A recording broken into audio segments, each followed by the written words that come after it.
Hey everyone, and welcome to Screams After Midnight. I am Peter, that is Tim.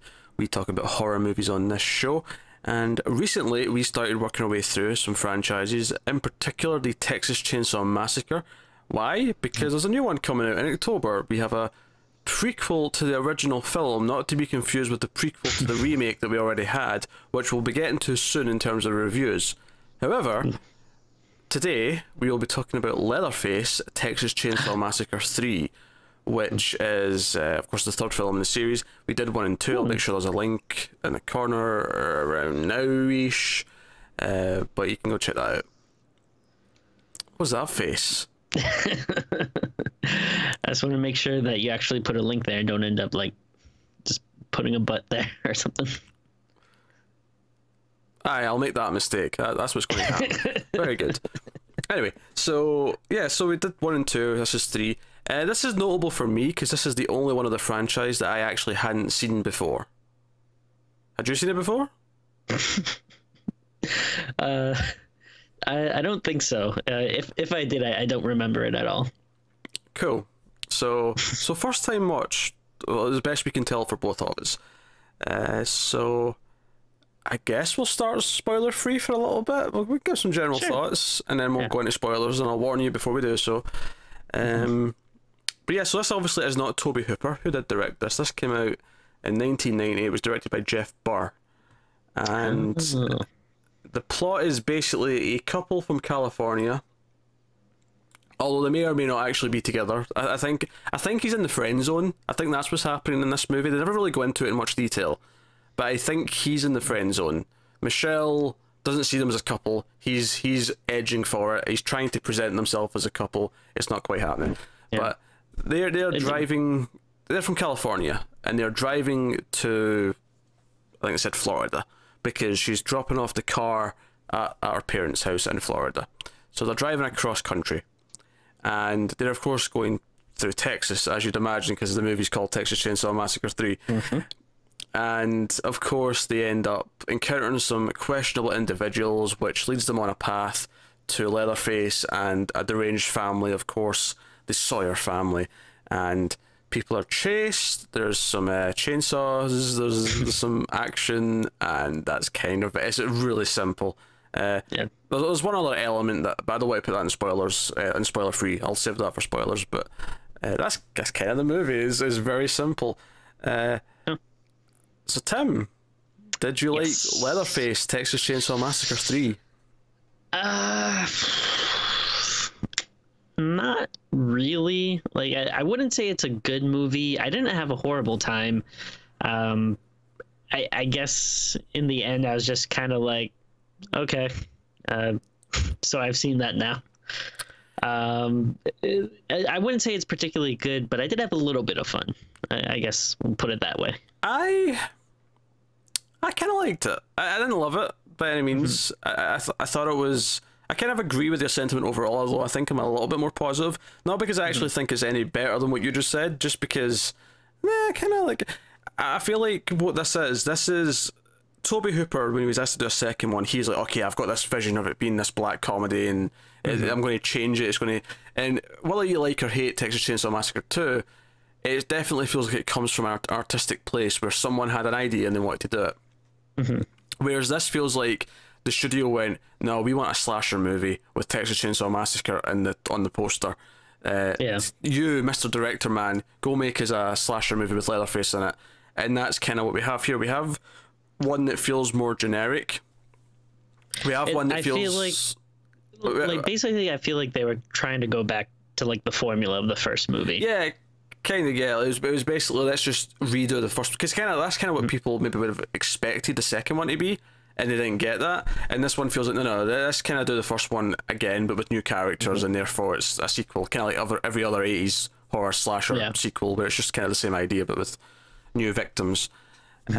And that's okay. Like, I like slasher sequels for the most part. They can be fun, and I kind of like this for the most part. But it's not great. Like, I don't want to recommend it. I don't want to make it sound like I'm being positive on it. I had fun because I kind of like this type of trashy.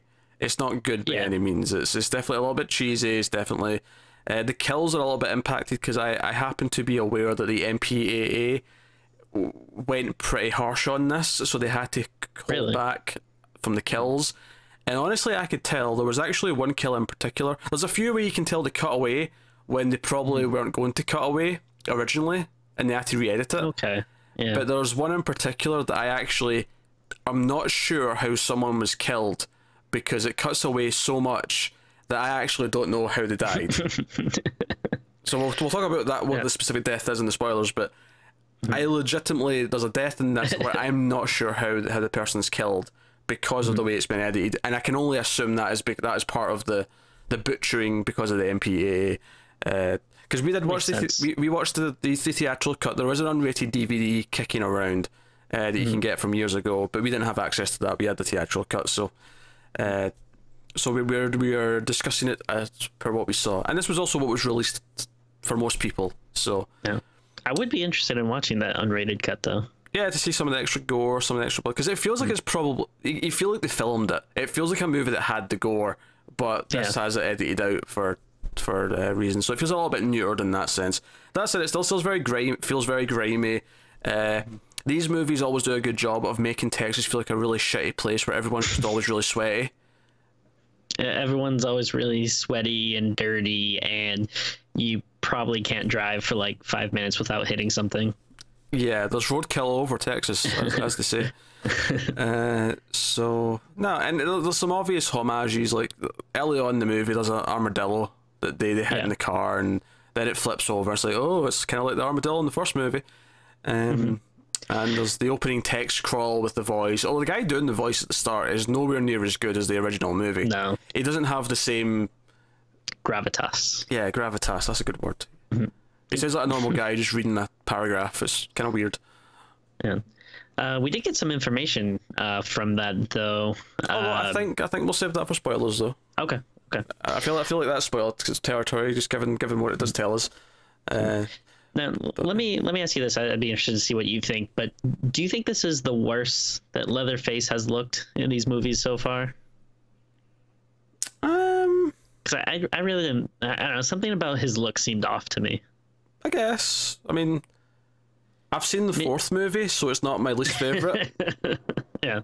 So I can't say that I hated it. I still thought it was decent enough. It never felt like it was not horrible. Yeah, it wasn't such a departure that I was thinking, oh my god, what have we done to Leatherface? He looks wrong, or it was just kind of it was Leatherface.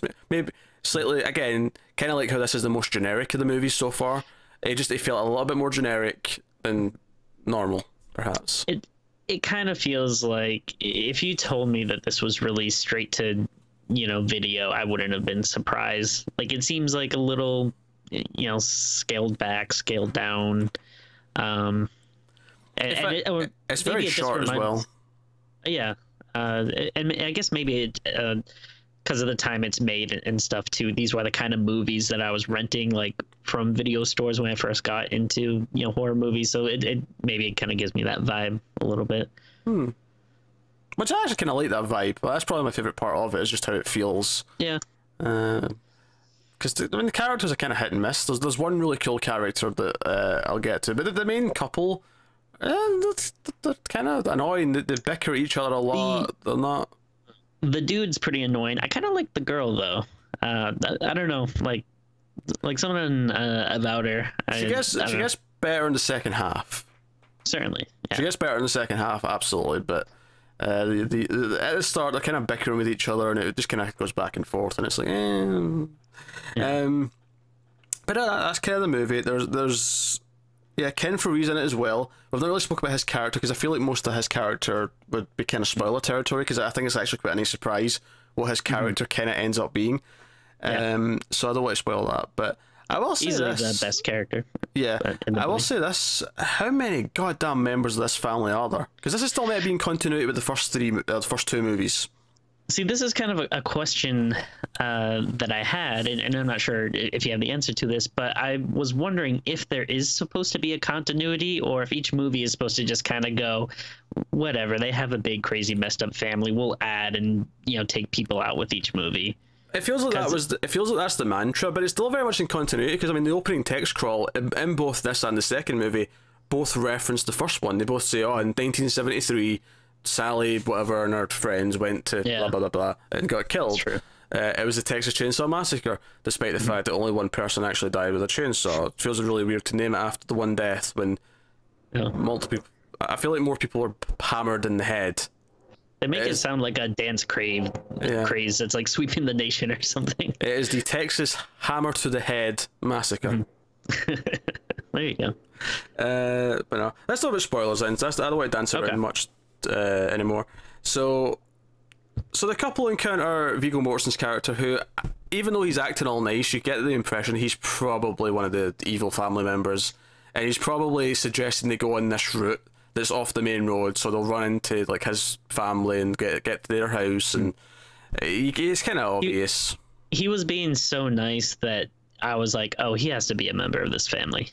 Yeah, right? It's almost like him and his brother, who was also at the gas station, and he was more of like a weirdo. He was being really perverted. He was saying really weird things to the girl, and he was spying on her through a peephole in the toilet and all the rest of it. It's like this act to make it seem like he was being helpful, so they would take the other road. Because you know, the guy, not Benny, that's Corey's character, Ryan, there's the guy. He doesn't want to take that road. He's like, no, let's just stay in the main road, and he should have stayed in the main road. It would have been better. Also, it kind of goes back to the first movie where, like, the couple of weirdo people you meet in the beginning end up being part of the family. Which is a complaint if you want to be, because it's, you know, it's formulaic. It's doing the exact same thing. It's not really. Although I do like the idea that he's got like a secret big pickup truck that they like sort of come out of when they. But yeah, so they end up having a collision on the road with Ken Foree's character Benny. And Benny's like this survivalist guy. He's got guns with him. He's got rations. He's got first aid. He likes to go hunting. And at first he doesn't believe what's happened. He doesn't believe that there was a chainsaw maniac or anything like that. And he eventually he ends up becoming this badass like third party throughout the movie, where he keeps not dying, almost to a ridiculous. His survival rate of all the things we see happen to him is up there with like serial killers in these movies, where it looks like he drowns, but no, and then he pops back up. It looks like he's hit by a car, but he's fine. He just rolls out from under it. Like it keeps happening, and he keeps saving the day to the point where he becomes like this total badass. He's kind of this outside entity, because it gets to the point where they've killed Ryan, and he's the death, by the way, that I'm not sure how they killed him, because they mention, because he's hanging upside down, right? They're in the kitchen, they've got him hanging upside down, and they say, oh, something's not going to work, and you see like a shot of a hammer on the ceiling, and then it cuts to Michelle's reaction, and then it cuts back and he's already a corpse. He stopped moving, and I'm like, okay, I guess there was some impact of some kind, but I'm not actually really sure how he died. I guess they use that contraption or whatever, but I don't know why. I think they can just do it themselves. I think that's maybe the obvious thing to say, and that seems likely. I think the reason why I feel it's so confusing is because it happens so quick. It cuts to her reaction and cuts back to them in about the space of 3 seconds.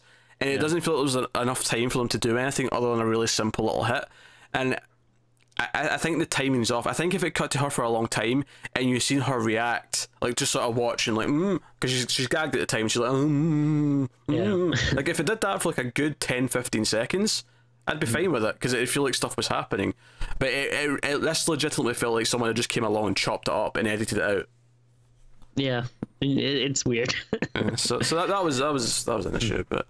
Ken Foree's character, he shows up and he starts shooting into the house. He kills like 2 of them, and he shoots Grandpa in the face, who's like the one member of the family who's like I recognize from the previous movie. Well, what's kind of funny about his character is they do so many of those cutaways with him where you think he dies, but he keeps showing back up. So it's funny because with the editing of the other kills, you wouldn't put it past him to be like, oh, maybe he gets killed and they're not going to show it, but it's like the opposite with him. Leatherface's brother gets him a gift, which is a gold-plated chainsaw that on the blade says the saw is family, which is kind of amazing. So it's kind of cheesy, but I kind of love how, like, in this family or whatever. Like chainsaws are these weird, like almost seems like mystical or something, like kind of weapon. Like it feels like Excalibur or something. Yeah, they worship the chainsaw. I want to point out the little girl who's in the family. Do you know what she's credited as? Who? Leatherface's daughter. See, I was wondering about that because there's one point where like Leatherface has her on her knee or something, kind of gives her like a little kiss. So it seemed very daughterly, but yeah, so, I think I was just reading that as that it's one of the other guy's daughter, but he's like raising it or something. Or honestly, I honestly, and I mean, this might still be the case. Just because it says daughter doesn't necessarily mean that he might be the biological father. Because honestly, the thought of Leatherface like raping someone is kind of. I mean, not in the movie's cheery anyway, but like it's a really grotesque thought. I think the idea is though that this family kidnapped people and their kids and raised them as their own sort of weird demented people. Okay. Maybe. See, I was going like an incest route. I was thinking like more X-Files home kind of situation. I could see that. I'm pretty sure there's other movies though that have implied. I think it might have been the remake. We'll find out when we get to it. Yeah, that sounds familiar. Where they implied that they do steal some people young and raise them as one of their own demented freaks and cannibals.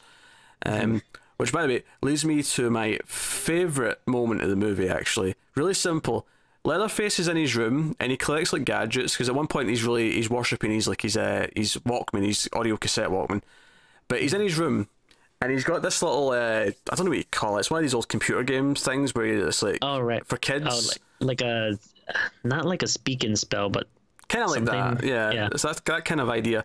But it's basically this little quiz, and it shows him a little, and again it's like the screen in the calculator, or just the sort of the dot art, and it's like a face, it's a person, and it says, "What is this?" So obviously it's for toddlers, right? And Leatherface clearly has some growth issues, shall we say?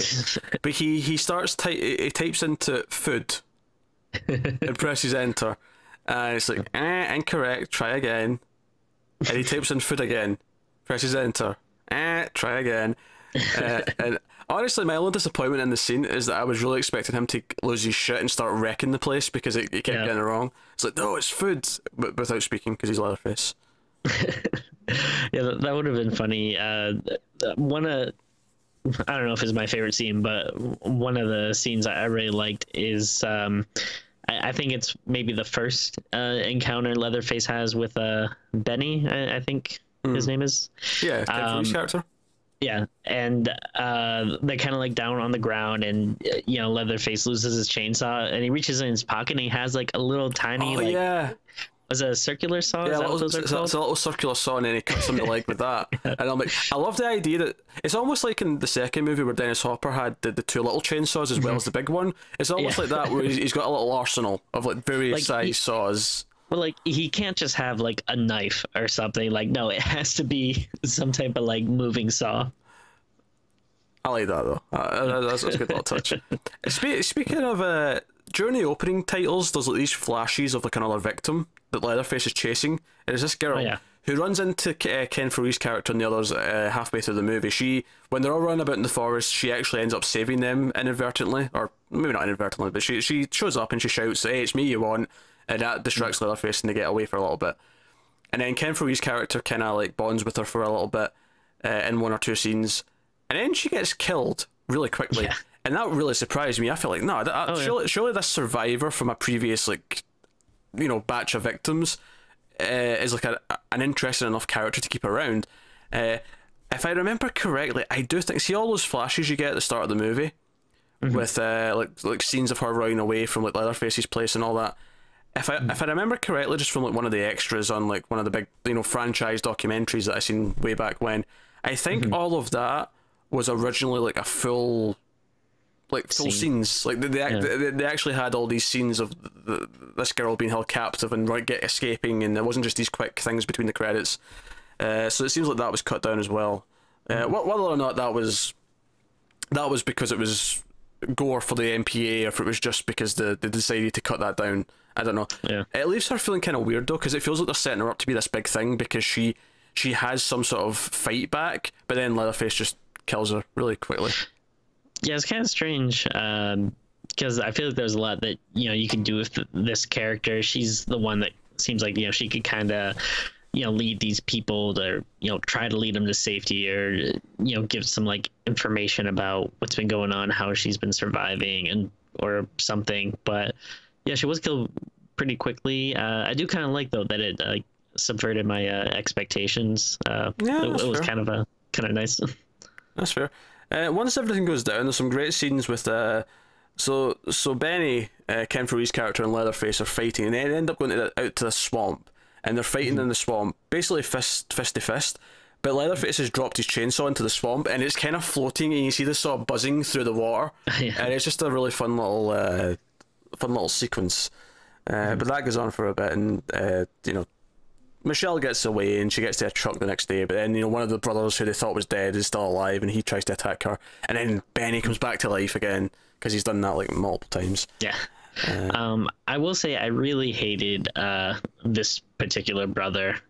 He has like kind of this shtick or whatever where he's like infatuated with the main girl, and kind of keeps doing this thing where he's like, oh, so we're gonna go out, you're gonna give me a chance, you like me, like blah blah blah kind of thing. And I feel like it just played too long, and Yeah, I was well, like, yeah, because as he's grabbing her at the end, I think he says something like, "Oh, you're too good for me." Is that what you think? And it's like, like, is this guy really like that delusional? I don't know. It's kind of annoying. I think they're all delusional, Tim. Yeah. I feel like that's not a character for this family. Yeah. So, yeah. Honestly, I mean, basically they get away, and the final shot is like they drive off, and Leatherface's like legs just come into shot with a chainsaw, and it's like cut to black, and it's a decent little ending. I could have used him like twirling around a little bit, but we can't do that for a third time in a row. Come on now. I feel like that's the one thing you have to do now. I had fun. Like, it's definitely not as good as 1 or 2. It's definitely more of a product than 1 or 2. But having this like vigilante character fighting back and like coming to save someone, it does make it feel very. I mean, obviously we had Dennis Hopper in the second one, but that wasn't him coming to save. That was him doing his own personal vendetta. Like, he almost didn't give a shit. He used the victim as bait, if you remember right. Whereas this is just a complete third party who knows what's going on. He stumbles into it and comes with his gun and starts like playing the hero, and it's a lot of fun in that sense. If I have complaints, despite the fact that it's 80 minutes long or 85 minutes long, once they get out of the cars before they get to the house, there is like maybe like 25 minutes of them just running about in the woods. I feel like that could have been cut down a little bit. There's a little bit too much of just running around in the dark in the woods. That could have been chopped out. That was the worst part of the movie, I think. If anything, maybe cut that down a little bit and get a little bit more at the house. Yeah. Just a little bit too much of the running around the woods in the dark. It's very hard to make that compelling because it ultimately all looks the same, and it's hard to get a sense of geography. And if there's no geography, it's hard to really understand the stakes of how far they've ran, where they started, where they went to. It's just all the same. It's hard to get a grasp in things. And it's fine for a little bit if you want the audience to feel like, oh, it's just an endless maze, they can never get out. That works for a little bit, but then it just starts to get tedious because you just feel like all I'm seeing is running the screen. They might as well be running against a plain green screen because it'd have the same effect. It's just endless of the same. So that goes on a little bit too long, but honestly, I kind of had fun with it. Like, yeah, like I feel like this just kind of skirts the line between like me thinking it's bad and kind of okay. Like, now I'm kind of interested in this like unrated version because I wonder if maybe or even if it wasn't in the unrated version, but if there was more stuff that they filmed that maybe didn't get added or something that maybe it could have smoothed it out a little bit. I think it's definitely a rough film. It's definitely a bit messy, but I don't think it's. I don't think it's fairly entertaining. If you like slasher, if you like generic slasher movies, I feel like it's relatively entertaining, and it's maybe worth a watch. Man, like I definitely wasn't mad. Like some of the movies we watch afterwards were mad that we had to sit through that. Yeah. Like this, there was no feeling like that afterwards. No, I mean, So I'm feeling relatively positive, Yeah. and in a sort of very level-headed way. Like it's a decent enough generic slasher sequel, and if that sounds like something that you would, oh yeah, I like a generic slasher sequel, you'd probably have some fun with it. I do feel like we were introduced to a lot of new family members, but they were taken out rather quickly. Like we had the one like mother who had like a, I don't know what you call those, but like a voice box. Voice box, yeah. Thing. Yeah, we had her. We had the little girl. We had, I think, 3 different brothers. Yeah, there there's was a gas station guy, hook for a hand, and gas station guy, hook for a hand, and Vigo. So there's three brothers on top of obviously Leatherface himself. So, yeah. And in case you didn't know that this was made in 1990, the little girl does make a Yak Back reference. I believe, if I remember right, because of all the MPA issues, it came out in 1990, but I think they actually filmed it like 2 years before. Like it was like one of these movies that sat in the shelf for like a year and a half, something like that. Well, yeah, I think that still works out because I think that toy was probably around for a while or whatever, but it seems so dated now.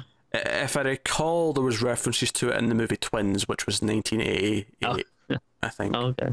Because that's where I know it from more than anything. Because I wasn't around at the time to know it, but I know it from Twins. Makes sense.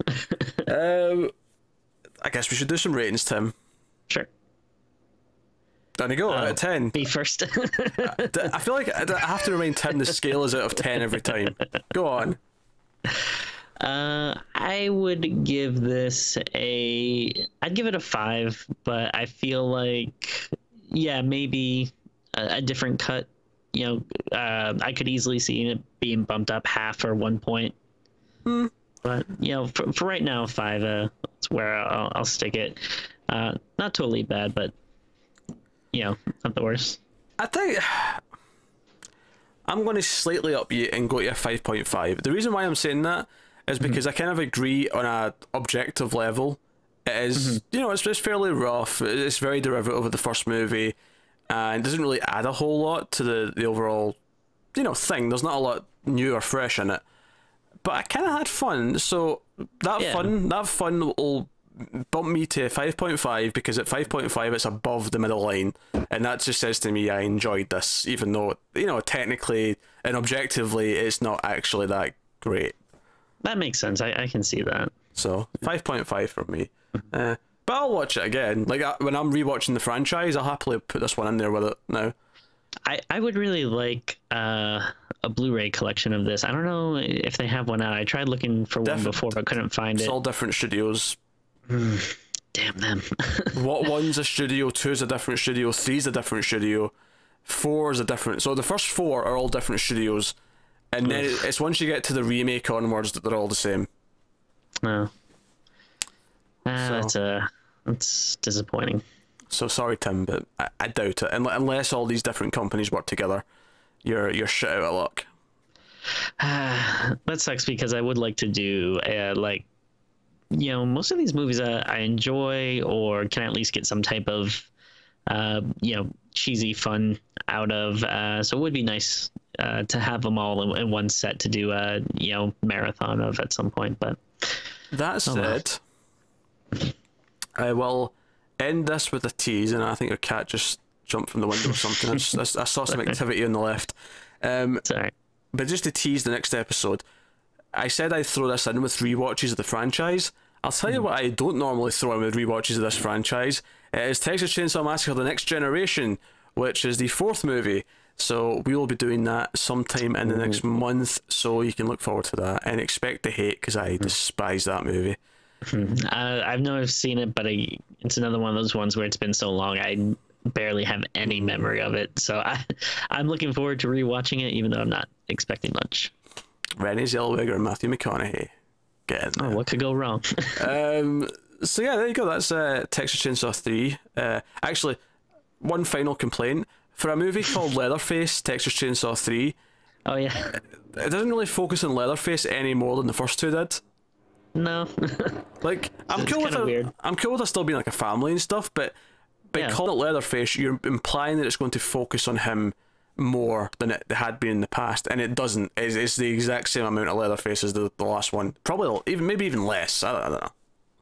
Yeah, that was strange. It was really odd.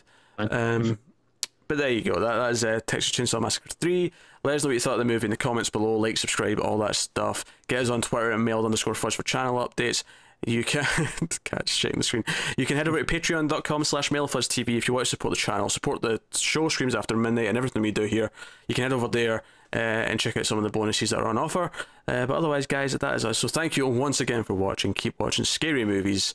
We'll see you next time.